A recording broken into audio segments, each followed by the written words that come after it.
dari persiapan utama beberapa minggu ini. Tadi Mas menyinggung tentang soal Nikita Mirzani ya, dengan tayangnya film ini, dengan Nikita Mirzani masih ditahan juga ya. Apa sih harapan sama support dari kalian berempat sih?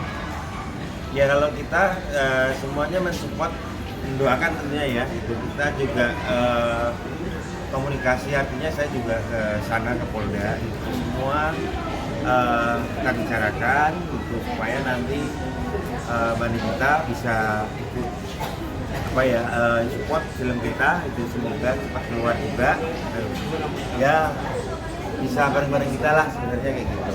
Tadi kan Mas Thomas sudah nih, kalau di Mas Dodi sendiri adakah satu frame dengan kita dan seperti apa sih ada ini dengan kita sendiri? Jadi scene saya sama Nikita itu waktu saya kulitnya Nikita, untuk saya jadikan wayang. Itu jadi syutingnya itu di puncak bukit batu-batu, padang rumput yang kering. Ada rombongan yang di dalam mengantar tubuhnya Nikita yang saya kulitin pelan-pelan dengan tembang, dengan kekusuan. Dan kalau saya nggak beradu dialog, nggak beradu karena saat itu keadaannya ceritanya si tamu kita ini sudah meninggal ya Mas ya? Ya. Sudah meninggal. Jadi saya kulitin dari wayang, kulitnya ini kita lah. Iya. Mas Esu kan ini sebentar lagi tayang tuh. Mungkin udah nyamperin ke Niki kan, maksudnya ngasih tahu ini filmnya akan tayang, mungkin respon dia seperti apa gitu? Responnya Niki ketika tahu ini akan tayang filmnya, karena kan filmnya udah 2 tahun ya. Ya, selama 2 tahun itu juga kita komunikasi terus ya sama teman-teman pemain. Karena 2 tahun itu bukan yang kita vakum, tapi 2 tahun itu gimana kita effort untuk membangun segala macam. Jadi termasuk dubbing segala macam itu kita masih komunikasi waktu itu ya. Setelah masuk pun kita terkomunikasi, mau rilis komunikasi. Saya juga bawa trailernya, saya juga bawa beberapa filmnya, potongan filmnya. Mbak Nikita juga melihat itu semua. Terima kasih.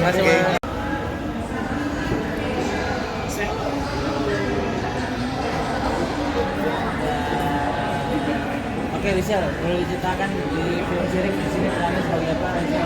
Aku sebagai Sari. Siapa? Sari. Sari ya.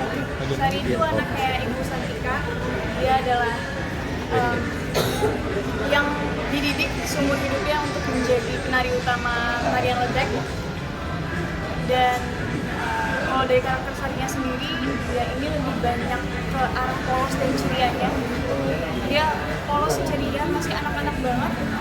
Cuman dia dilanda dengan dia tuh diambang kebingungan karena harus membuat keputusan antara memilih ibu atau cinta pertamanya itu Mas Ayu. Nah ini langsung jadi pemeran utama, beban nggak sih untuk Dewa?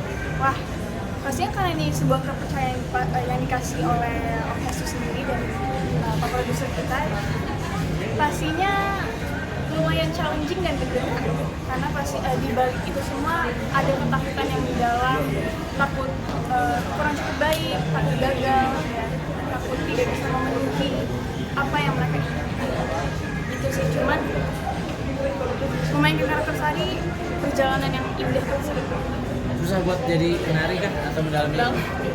Banget, karena kan kayak yang tadi aku bilang ya, tariannya tuh harus super lentur dan dia tuh pakem, harus tak.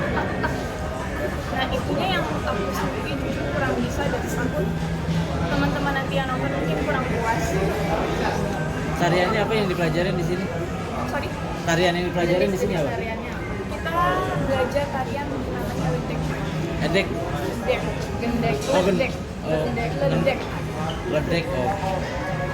Karisa ada kesulitan sendiri chemistry lawan. Kalau sama Kaniki kan kita jatuhnya seperti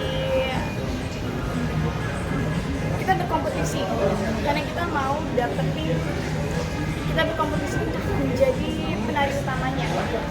Jadi kalau sama Kaniki sendiri, kita sendiri juga banyak yang gimana, cuman mungkin kesulitannya itu membangun chemistry dengan kita ya, karena kita harus banyak-banyak ngobrol tentang masa kecil Sari dan Said. Berapa lama sih Kak latihan narinya? Dalam kurun waktu 1 bulan itu dengan bimbing diiringi oleh latihan menarinya juga sekitar 3 kali seminggu. Mas Dori mungkin untuk produk film ini akan direncanakan dari produser atau sutradara untuk merubah konten dari rambut atau macam gambar pada filmnya ada seperti itu. Kalau untuk berat badan ya, rambut ini juga karena keseluruhan di film itu nggak kata rambut ya pakai belangkon, itu juga harus pakai belangkon. Terus juga seragamnya, kostumnya pakai kostum yang tradisional. Iya, Kayak ini juga sih. Secara fisik pun juga enggak. Memang saat itu berat saya 10 kilo lebih berat dibandingkan sekarang. Cuman itu nggak ada pernikahan dari aslinya. Cuma lebih ke skill dalam vokal, bahasa, lebih ke skill ya, lebih ke skill sebagai seorang dalang yang di request dari tantangannya apa sih Mas dari dalam apa harus terbang dia ada lubangnya sedikit terbang sedikit olah vokal dengan suara aktor yang baik jagoannya gitu ya lawan penjahatnya itu suaranya beda itu antara suara yang halus dengan suara yang agak di apa ya vokalnya seorang dalang lah seperti itu. Itu emang kita ditekanin sama Pak Waluyo namanya. Yang asli dari Cirebon dan dia udah lebih dari 7 turunan dia keluarganya sebagai seorang dalang.